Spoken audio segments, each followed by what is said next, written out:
Work on blurring the background, and we're going to be working on the egret. That's what we're going to look like, and this is what we have. It's a very subtle difference. So in the end file, the egret blurred in the reflection. Here is the start file. So here's the start and here's the end. So we're just going to slightly blur the pool of water.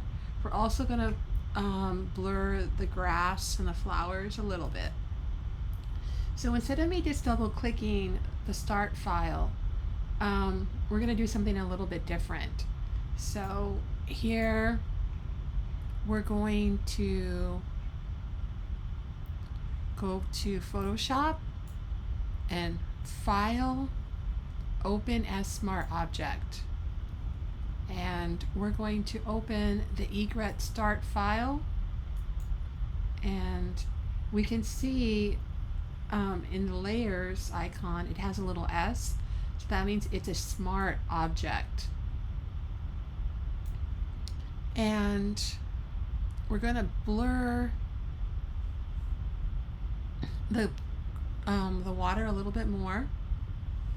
I'm going to do Command -sign just to get a bigger view of the pool. And then I'm going to go ahead and rename this file for submission. So I'm going to go to File, Save As, and on my computer, and I have it in my turn-in file, and this is going to be called egret. So I'm going to go ahead and number it 05 underscore because we're in lesson 5. This is the egret file. So I'm going to do Shift, last name, underscore first name. And this is a Photoshop file. I don't have to write .psd. It'll do that for me, and I press save. So the next thing we need to do is actually to go to the blur gallery. And I'm going to go Filter, Blur Gallery, Iris Blur.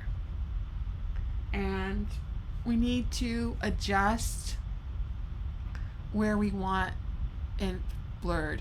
So I'm going to pick up the center area and pull down.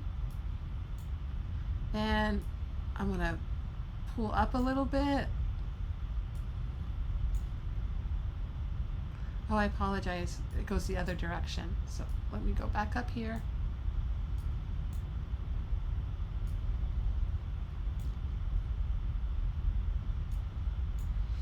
And we're going to be blurring at 5 pixels. So I go to the blur, or I can use the handlebar, and you can see how I'm blurring, and you can play around with it. There's a lot of things. There's a tilt shift, there's a path blur, there's a spin blur. Ooh, let's try the spin blur just for fun. Although I think it's not going to let me do it. Let me try it. Whoa, look at that spin blur. That's crazy. But we don't want that. So I have to, let's see, reset. Okay, let's go back and follow the instructions, at least for a little bit. So we go to the iris blur. We're going to change it to 5, and then you go back, and then it says no, don't change it to 5, change it to 6.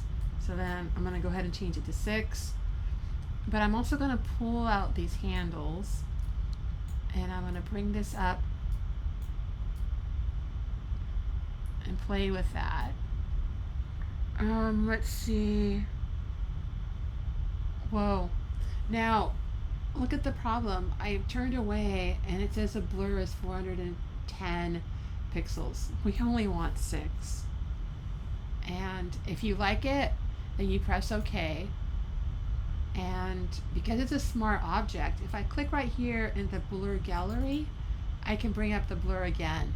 So let's go ahead and have some fun and try adding a little bit more blur, like 55.